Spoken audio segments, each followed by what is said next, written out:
Well, thank you, Pastor Zach, and allow me to begin by greeting us by saying, Bwana asifiwe. Amen. Nairobi Chapel Gatorogai, good morning.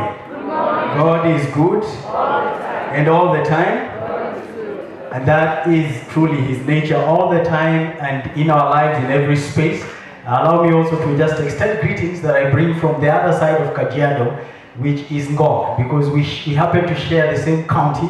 And so our people told me to come and just pass regards to this lovely church. Do you receive it? You know, in Kenya, mnazimwagaga na nyinyi mnaziweka ndani, si ndio? So let me pour them, and I want to see people receive them. And should I take yours back? Yes. Niambie watu wa Ngong nini? Ati mnawapenda? We also love you, and Pastor Zach, let me appreciate you for the wonderful work that God is doing through you, Pastor Wahu, and the rest of the pastoral team that is here, and all the leaders and volunteers of Nairobi Chapel Gatorogai. I'm just amazed at the work that is going on here. As a missions pastor, we are privileged to sometimes just know the progress of a church, and Gatorogai, especially in the last couple of seasons, has been a church that we know God is doing something amazing here. And God is going to continue to grow this church. This tent is small, brothers and sisters. You need to start extending your territories. You need to start enlarging your camps. You need to start praying like Jabez. Because the prayer of Jabez was what? God, would you enlarge me?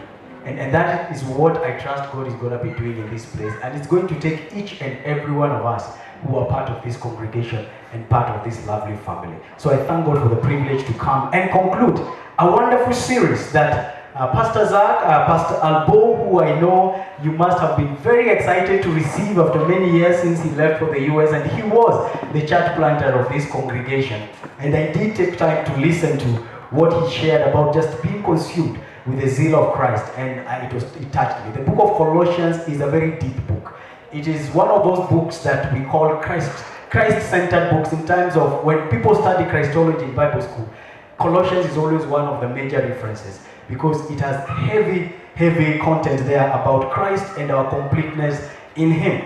And so as I come to share from chapter 4, I know Pastor Zach and Pastor Albo have already shared the theme, the main gist of what Colossians is, and I don't need to repeat all that. But there's something distinct about the 4th chapter of the book of Colossians, and I'll take a kind of a detour today with that book, not centering a lot on the Christological issues that have been put there that have already been shared by the two pastors. But if there's something that Paul has done, as he has done with many other books, but in this particular book, he has also done it with a lot of intensity, is that Paul acknowledges some of his friends. The last 11 or 12 verses of the book of Colossians in chapter 4 is Paul just mentioning, he mentions about 10 or so people in those 11 or so verses. And he talks about the friendship he has with them. He passes greetings where he's giving salams and all those kinds of things. And so my focus today is to look at the way in our walk of faith we must never seek to operate as an island. We can't operate alone. And that's why I've titled my message, Teamwork. Can't do it all alone. Even if you are the great Apostle Paul, who did amazing things, and we have a big chunk of the New Testament because of the writings of this great apostle, who we all love to read his writings, and who has written a big chunk of the scriptures. But one truth is that he never worked alone. The achievements we see in the missionary journeys, in the work that God was doing in and through the Apostle Paul, was because there were other people around the life of Paul who contributed to the great work of the gospel alongside this apostle. So let's read Colossians from verse number 7. If you open your Bibles right now, we'll read Colossians chapter 4. I'll read from verse 7 to verse number 18. Reading from the New Living Translation, and I think it will be projected for you on the screens as well. Tychicus will give you a full report about how I am getting along. He is a beloved brother and a faithful helper who serves with me in the Lord's work. I have sent him to you for this very purpose, to let you know how we are doing and to encourage you. I am also sending Onesimus, a faithful and beloved brother, one of your own people. He and Tychicus will tell you everything that's happening here. Aristarchus, who is in prison with me, sends you his greetings, and so does Mark, Barnabas' cousin. As you were instructed before, make Mark welcome if he comes your way. Jesus, the one also called Justus, also sends his greetings. These are the only Jewish believers among my co-workers. They are working with me here for the kingdom of God, and what a comfort they have been. Epaphras, a member of your own fellowship and a servant of Christ, sends you his greetings. He always prays earnestly for you, asking God to make you strong and perfect, fully confident, and you are following the whole will of God. I can assure you that he prays hard for you and also for the believers in Laodicea and Hierapolis.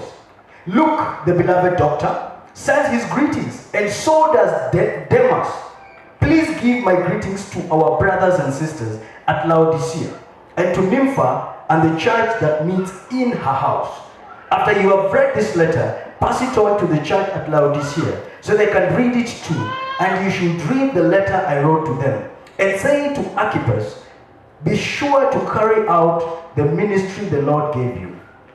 Here is my greeting in my own handwriting. Paul, remember my chains. May God's grace be with you. Praise God. Amen. It is without a doubt that in this team of different people that God brought in the life of Paul, that Paul is the most famous of them. And he's the one that we make reference to a lot because he contributed significantly to the work of the gospel and to the writing of the scriptures.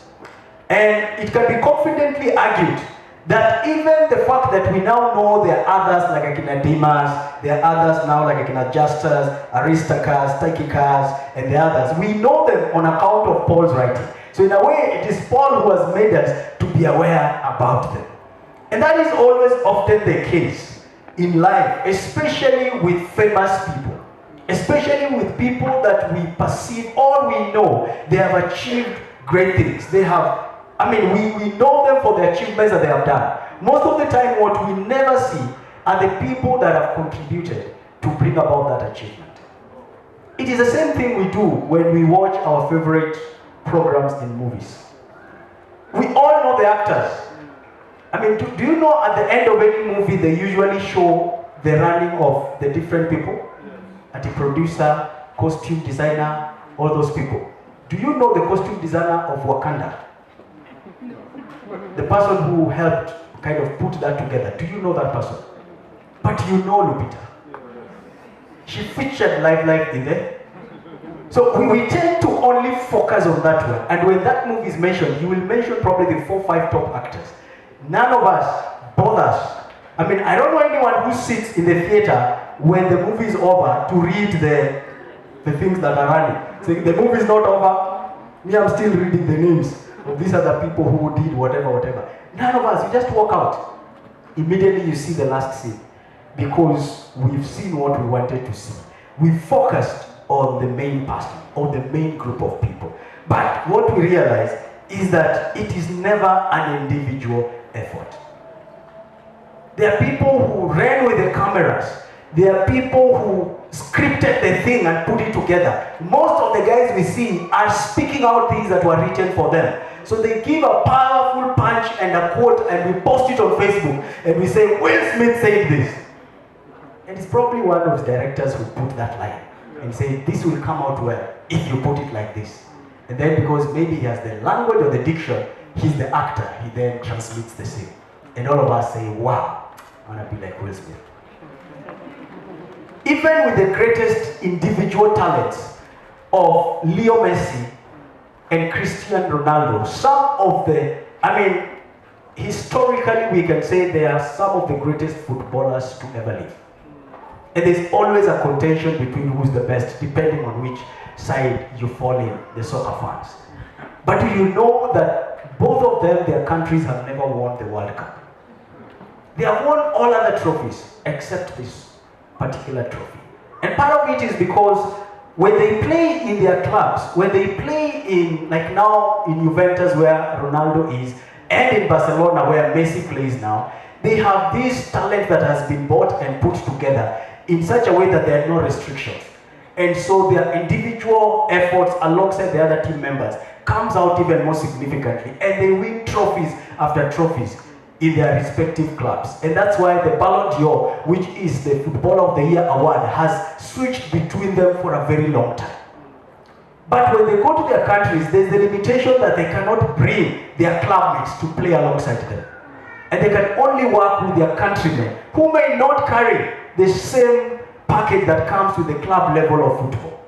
And so their efforts to win the World Cup, they've reached the final, I think Argentina with Messi once, but they still didn't clinch it that year. But it tells us that regardless of how an individual may be gifted, how much they may be talented, there is a place they can never scale up until there are people around them who help them with the journey. There is a word that many of us like using, and it's not a fact, it is not truth. And I get where it comes from, because we like saying, I am a self-made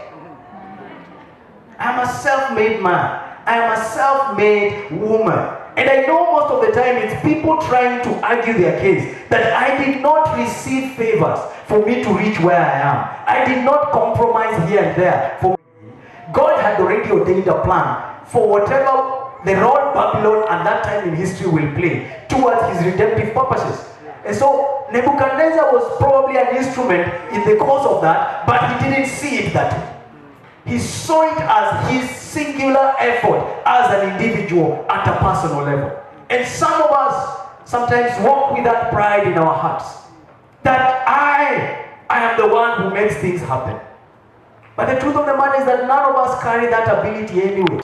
And often in the various books and epistles that he writes, Paul is interacting with other workers of the gospel who he appreciates sincerely, who he recognizes their efforts and is always vouching for them on behalf of the saints where they are serving, because people knew the work of Paul. But he would always come and tell them, please allow and welcome Timothy as well, welcome Titus as well, there's this other person as well. All these people are the workers of the kingdom. At one time he rebuked the church in Corinthians when people were starting to take camp. Some were saying, we belong to Apollos, we belong to the camp of Paul. Others are saying, we belong to the camp of Cephas, Peter.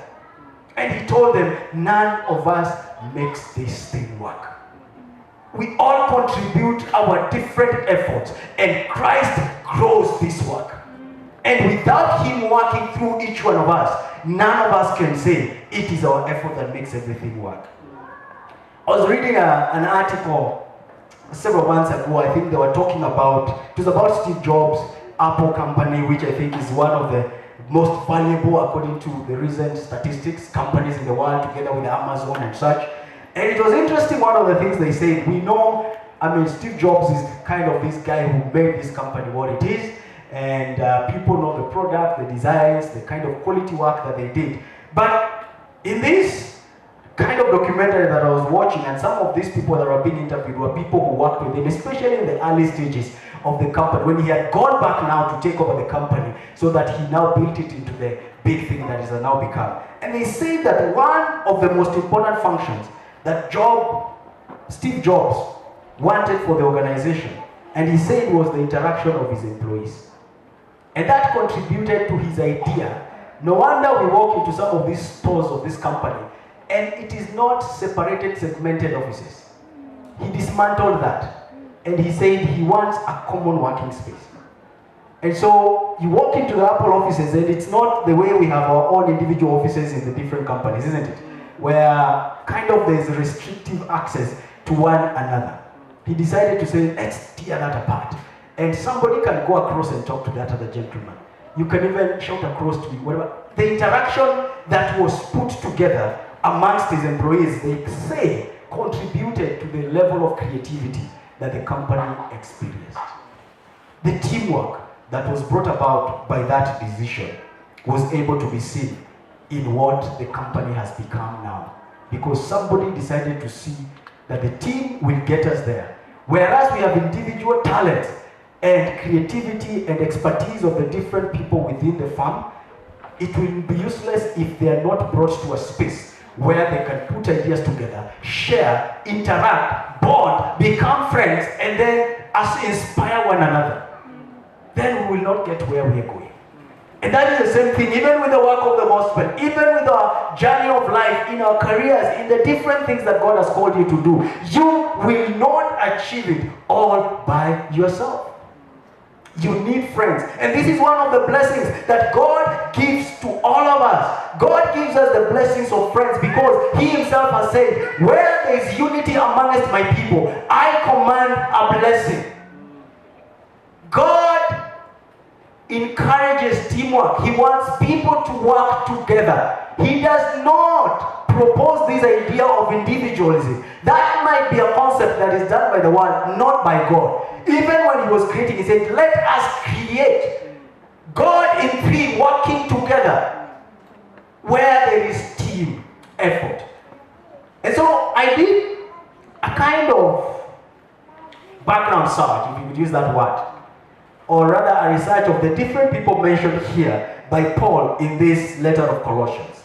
Who are these people? Because some of them we have a very small mention in the Bible that we cannot deduce much. But there are some of them who have been mentioned in other parts of Scripture. And so we can be able to at least get an idea about their personality, their characters, and who they were, and some of the things they did. And so I decided to say there are these 7 friends that God blessed Paul with, and I believe God blesses us with as well. We need to just be on the lookout for these blessings of friends. Blessing number 1 is the Tychicus type of blessing of a friend. Okay? Is that the way the name is pronounced, by the way? Tychicus.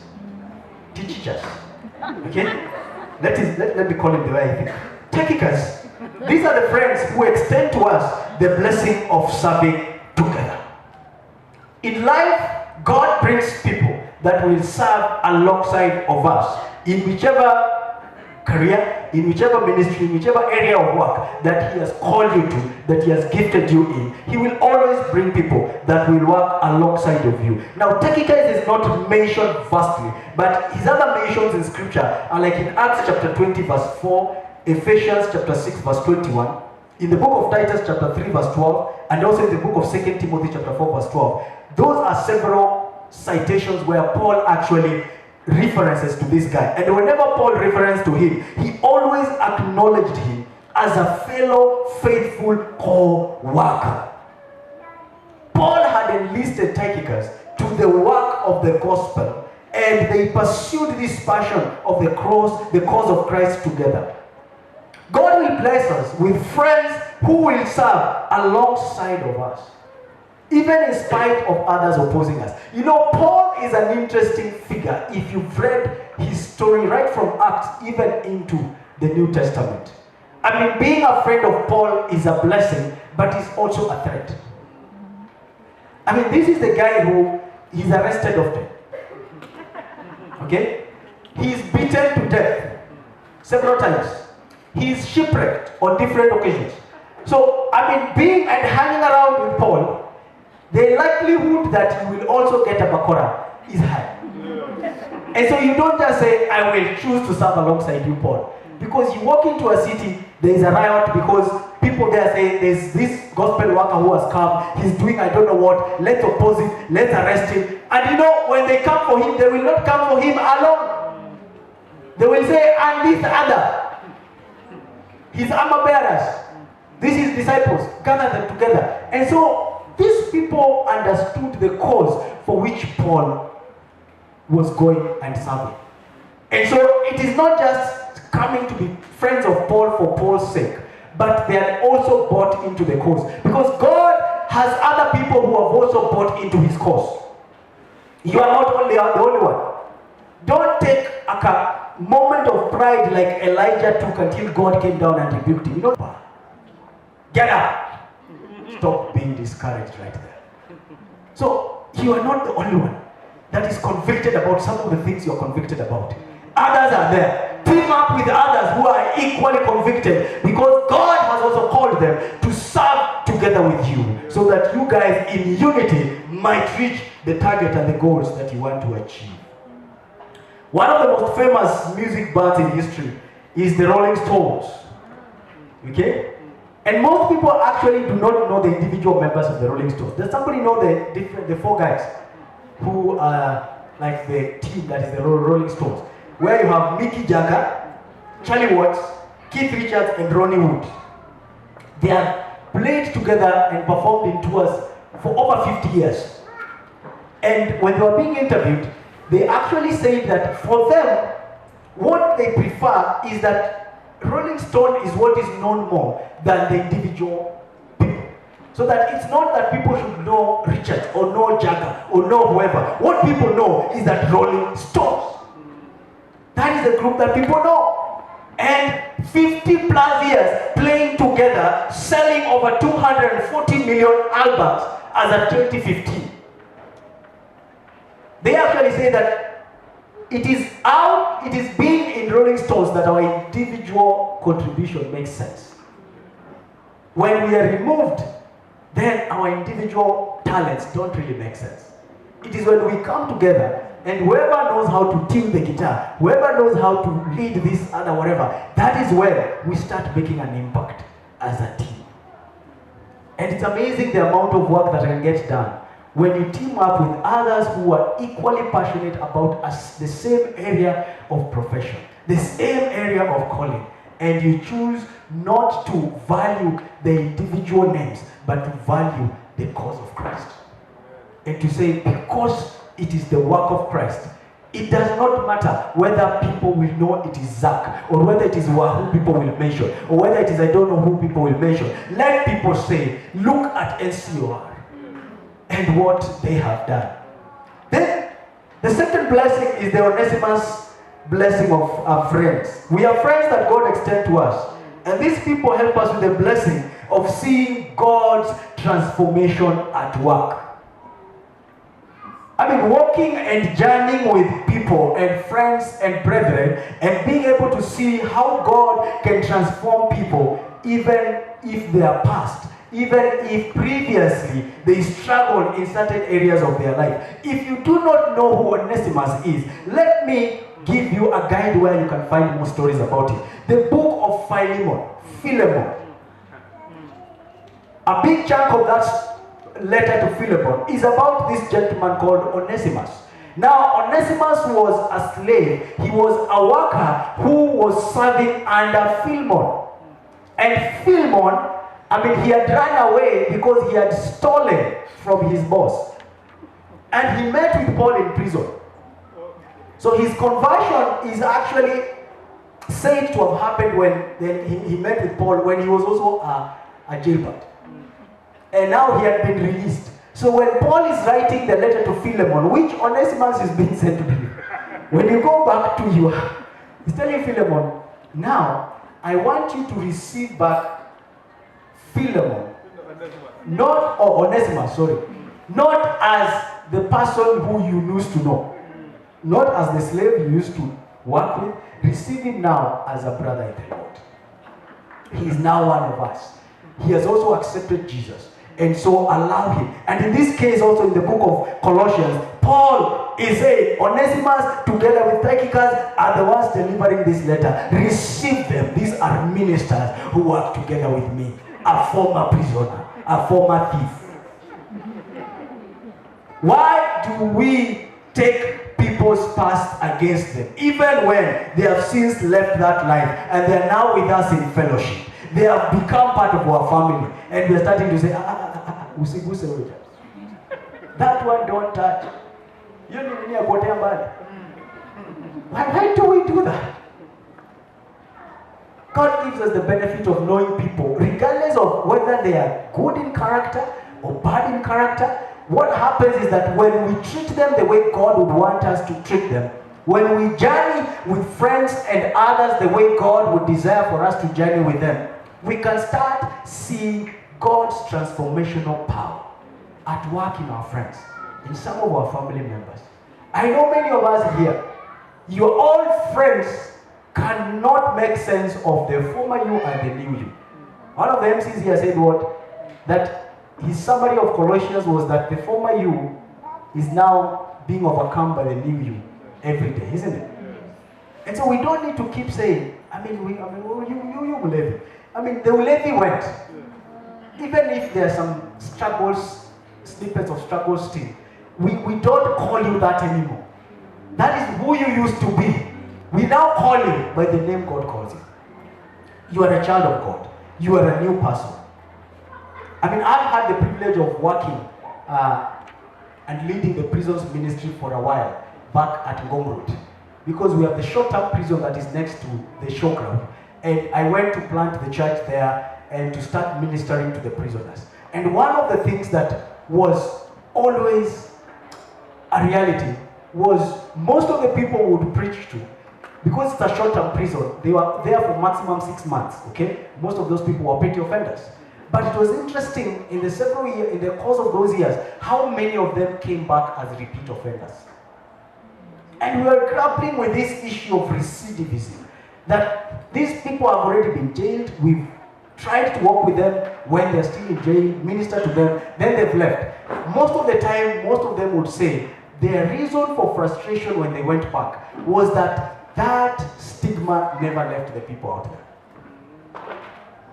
Their own family members, their own friends treated them completely differently from the moment they were jailed and now they were back. It did not matter that they would even go back and tell people, when you were in the prison, there's a church called Nairobi Chapel. They prayed with us. I'm now born again. Hey, born again.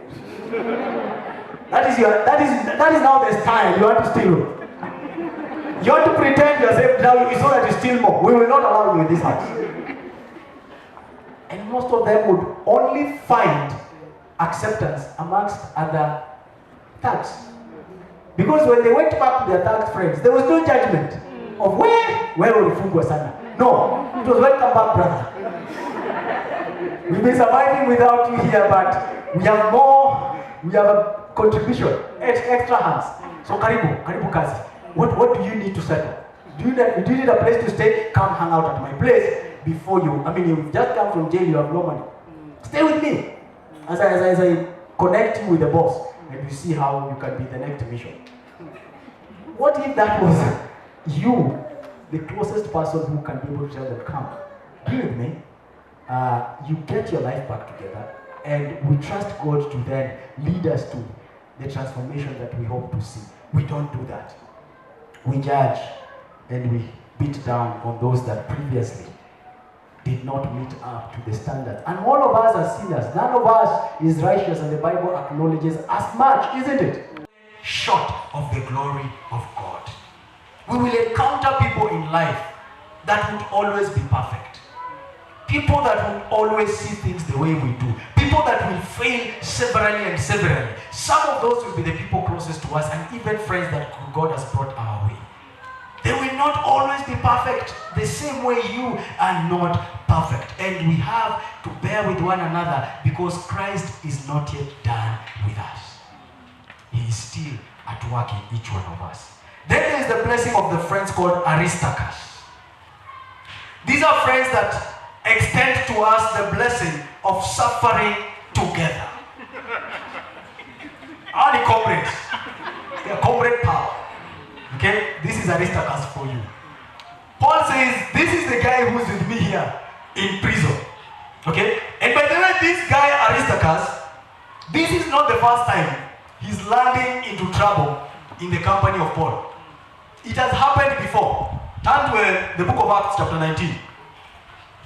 A small glimpse there will give us an understanding of something that happened previously. In Acts chapter 19, verse 28 to 29, this is what the scriptures say. This was at Ephesus, okay? Paul had come together with Aristarchus and others to do ministry in Ephesus. And a riot broke out. People who felt Paul, they were opposing the work of Paul. And so they caused a riot in the city that caused a lot of chaos. At this, their anger boiled. This is the crowd. And they began shouting, "Great is the attendance of the Ephesians." Soon the whole city was filled with confusion. Everyone rushed to the amphitheater, dragging along Gaius and Aristarchus, who were Paul's traveling companions.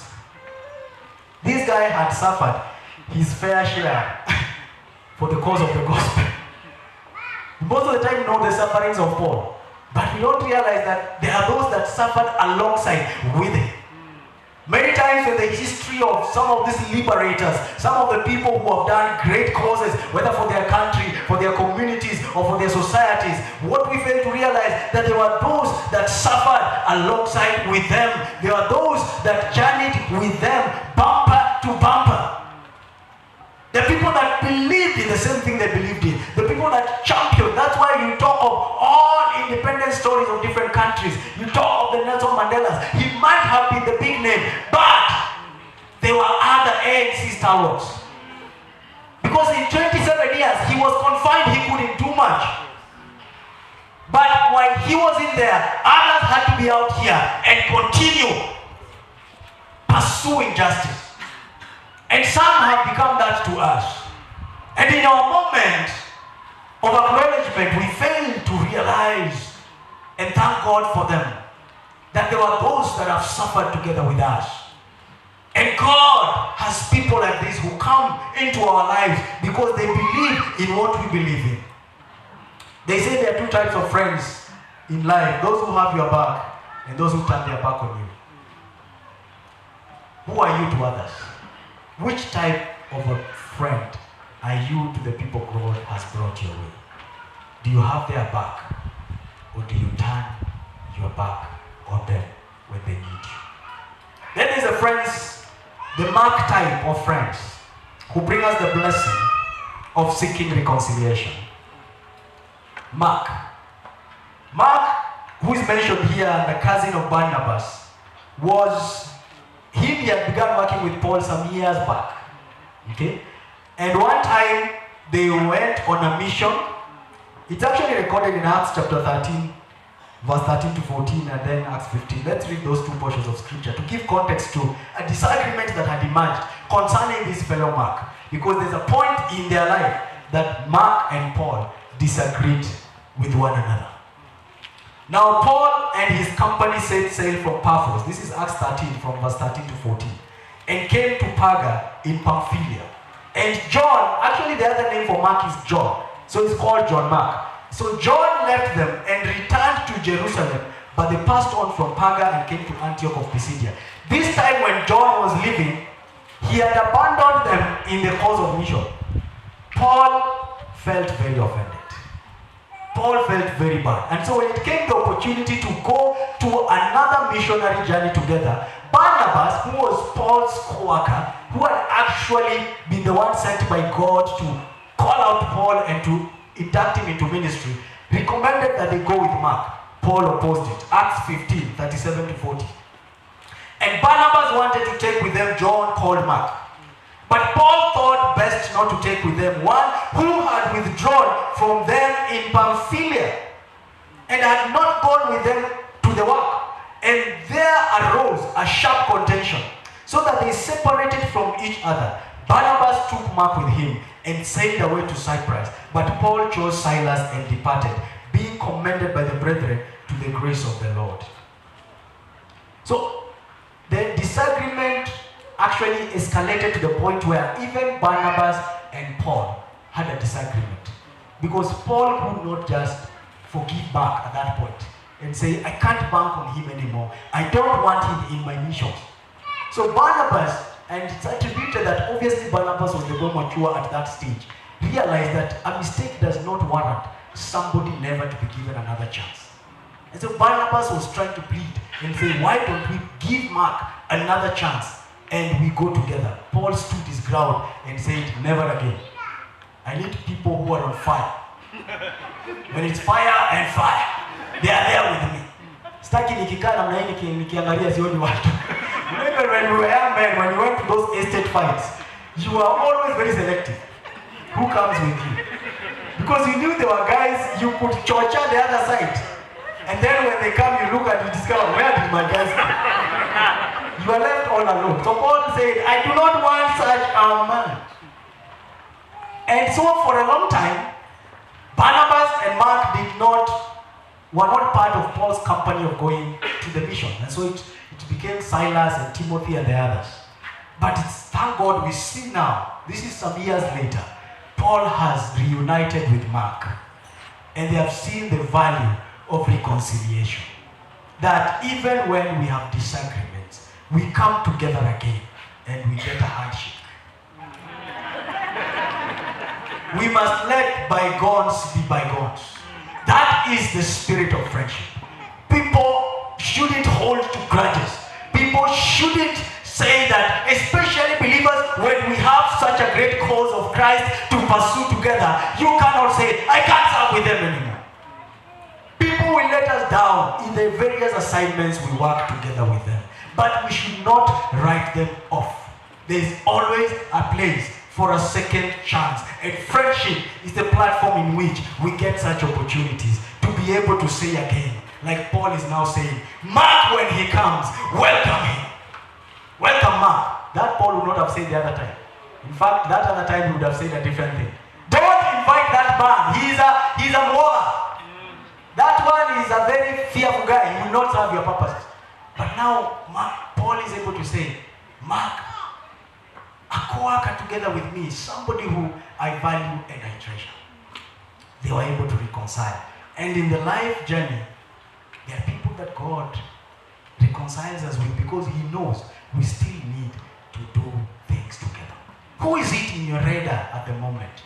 In your circle of friends, in your circle of co-workers, in your circle of people that you know you are serving the same cause together, that there has been a difference, there has been a disagreement, and you're holding on to it. They are appearing on the other side of the office, you are taking the other side. Saying, no, I'm not talking to them. Be the bigger person. Go ahead and reconcile. Because you tell them, we have great work to do together.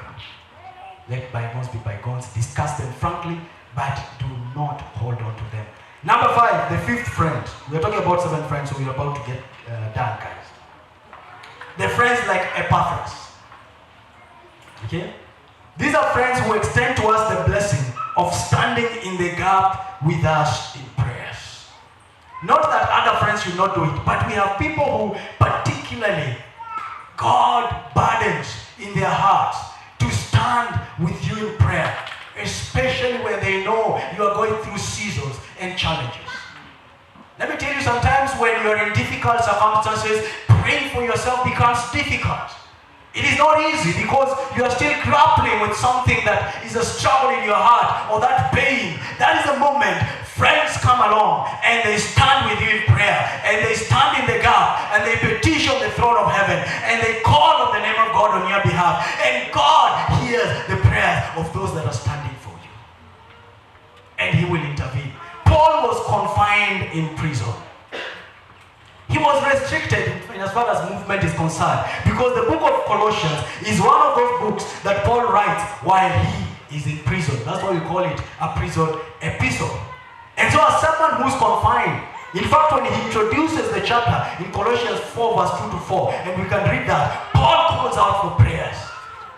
He says, devote yourselves to prayer with an alert mind and a thankful heart. Pray for us too, that God will give us many opportunities to speak about His mysterious plan concerning Christ. That is why I am here in chains. Pray that I will proclaim this message as clearly as I should.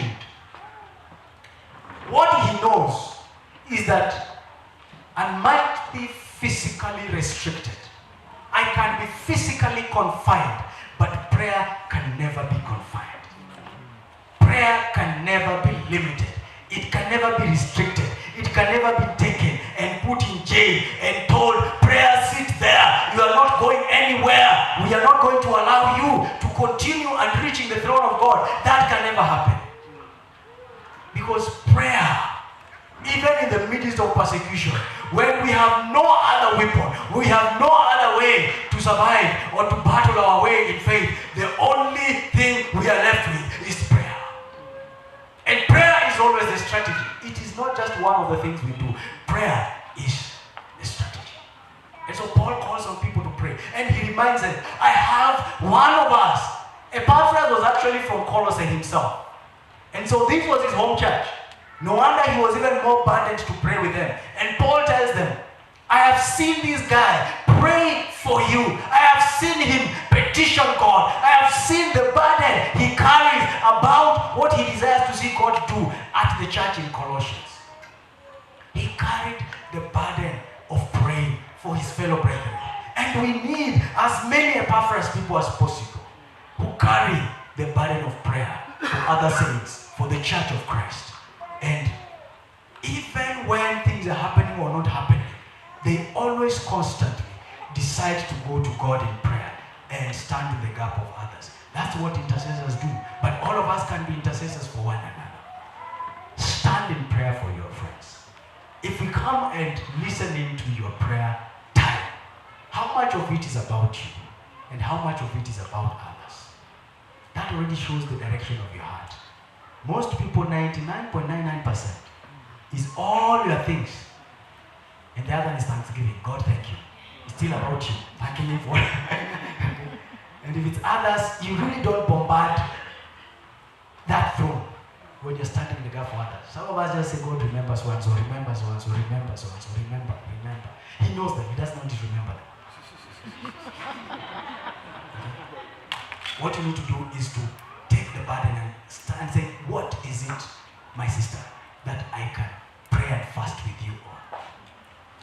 The way Esther called on others and said, at this moment, most of you cannot do anything in as far as the situation we are in, the danger that has been posed for us by this Haman guy. None of you can do anything because we are slaves in this country. You have no authority. But if you could stand with me in prayer as I go to the king, and let's see God intervene on our behalf. And people stood with Esther in prayer. And the miracle of God came forth. Let's be people who pray for one another and the friends that God has brought in our lives. The sixth friend is Luke, Daktari. These are friends who extend to us the blessing of staying on mission with us for the long term. They stay on mission with us for the long term. This doctor called Luke, he is the author of the book of Acts of the Apostles. He's the one who narrates and writes that book. He is also the author who wrote the Gospel according to Luke. That's why it's called the Gospel according to Luke. It is this guy. He was a disciple of Paul and had accompanied and walked with Paul in almost all his missionary journeys. This was a guy who went with Paul to serve together, who was there keenly watching. That's why he was able to write in detail the acts of the apostles and the events and the things that were happening, because he was a live witness of the things that were going on. And so he puts into account. And today we have the blessing of being able to read the things that Dr. Luke wrote down, because he was there on mission as well. Paul was preaching, Luke was recording, he was encouraging Paul, but he was also doing a blessing of allowing us to have an account of what God was doing in that time and in that season. And you know what? Biblical historians have researched, and there is no evidence, we have no trace of any family mention of this guy. So what it says is that Luke was most likely a bachelor, just like Paul. Most likely he never had a family.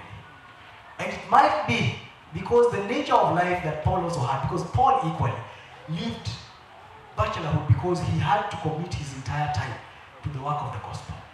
And so Luke chose the similar sacrifice and said, I will be on mission with this guy. The burden of family may not work for him. He gave up for others to enjoy that privilege, but he chose to journey with Paul so that he does not need to be trying to get back and forth to kind of back to family, attending to them, but he was all out in for the mission.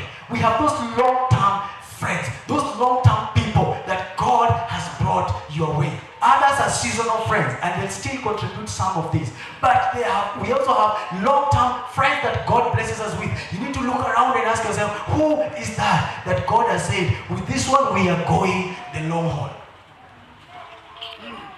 They want to see the destiny achieved. They want to see whatever God has purposed for that particular mission will go. Others will have to rise from this church and go serve in many places because the church should raise people and send them. Others will probably stay in the long haul to do the work of equipping here. Pastor Zach will need some of these people. Those that will tell him, Pastor, we are with you. We will sacrifice when it is needed. We will pray and fast as it is needed. We will hold the burden of this church as it is needed. And we are here as long as God graces us with our life and allows us to be part of this fellowship. We need friends like this. And God has people like this that he has burdened and convicted and allows us to share life with them. And some of them might actually be your family members, because those tend to be with us the long haul. Your spouse, for example. By the grace of God, we pray that for all of us in our marital relationship, that it works out. Okay? That's always the prayer of the church and of all of us when we get married. Sometimes it doesn't, but when it does, what a blessing to have someone who journeys with you the whole journey and says, I, as a missions pastor, get the privilege of visiting with not only our churches, but our missionaries that are out there. I've recently just come from Botswana, Zambia, Malawi to visit with missionaries that are serving there that we sent some 5 years ago. And for me, the person that when I enter their house, I appreciate most is always their wives. In fact, I always make sure I try to get her shopping. To first of all make peace with Mama before I even talk to this man of God. Because these ladies, because all of them happen to be men pastors, sometimes we might have women church planters, but those that we've sent so far are the men who are living out there.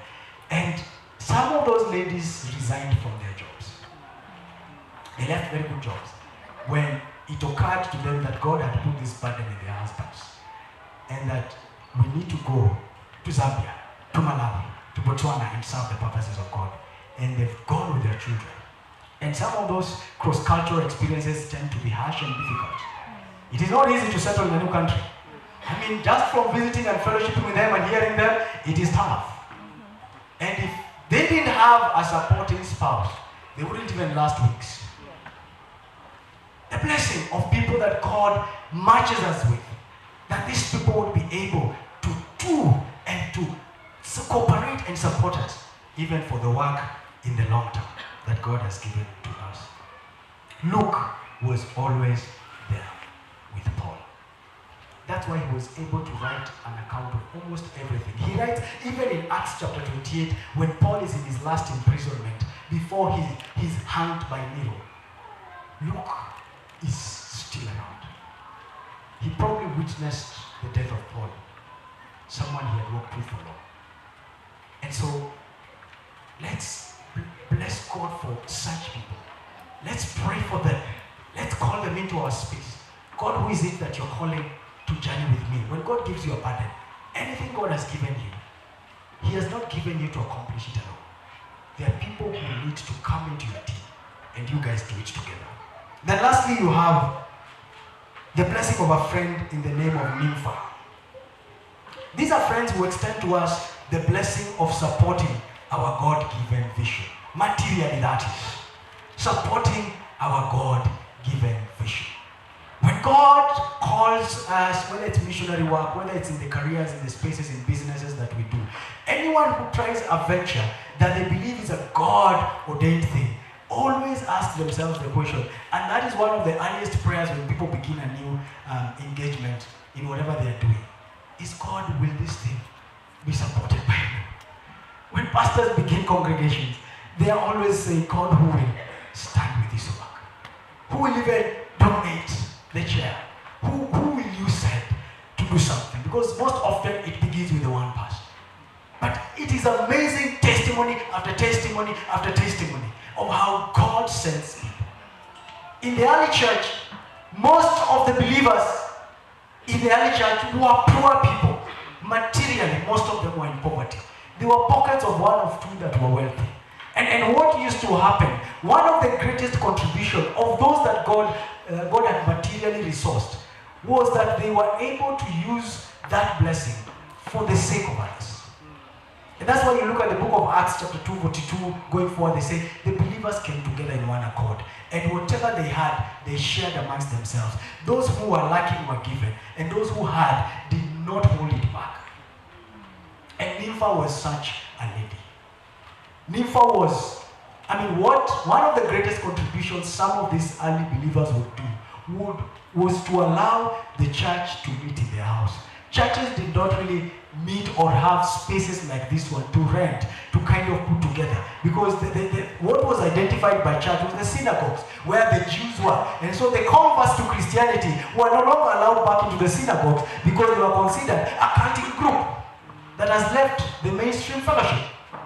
And so what would happen is they would seek places to gather because they needed to be together in fellowship, as Hebrews 10:25 tells us. But where would they fellowship? Some of them were poor, their houses were tiny. So some of those who had bigger houses, who had more resources, would convert the believers into their homes. And that's why you read a lot of the New Testament and you see a lot of house churches. It's because that was the model they would actually use, and it was the only sustainable mechanism at that time for the churches to find a gathering place. And people like Nympha opened their house, and that's why Paul is saying, would you greet the church that meets at Nympha's house? So Nympha, and most of the time, the burden of not only providing the space, it was accompanied obviously with the burden of sometimes providing some meal, putting together some snacks, buying some sodas, okay, whatever was the version of soda then.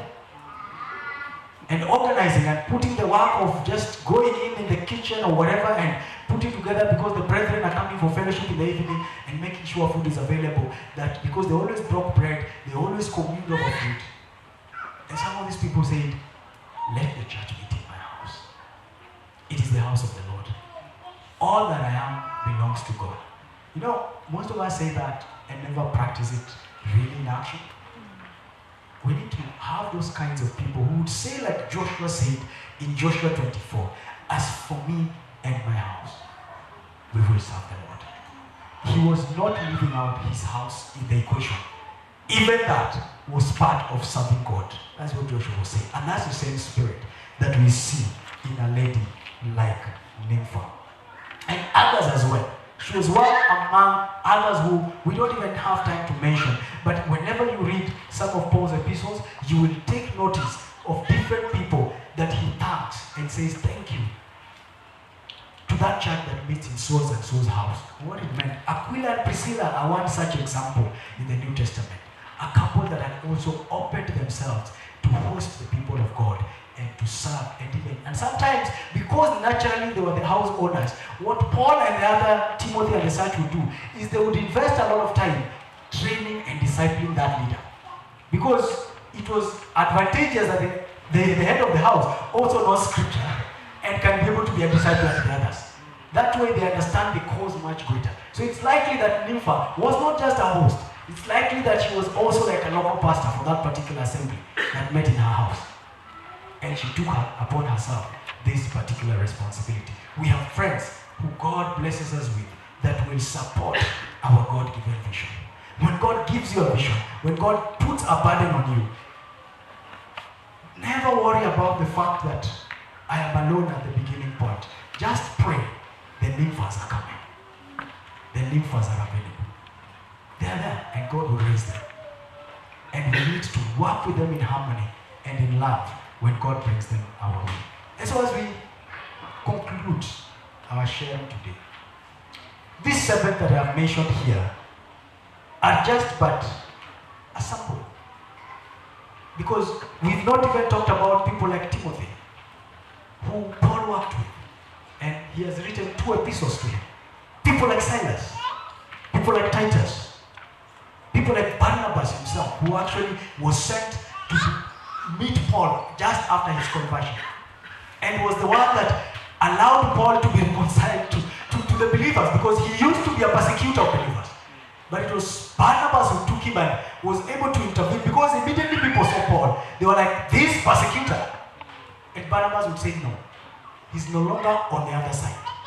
He's now one of us. Allow him to be in our midst. And so when God places that burden, do not worry. God has people, and he wants us to work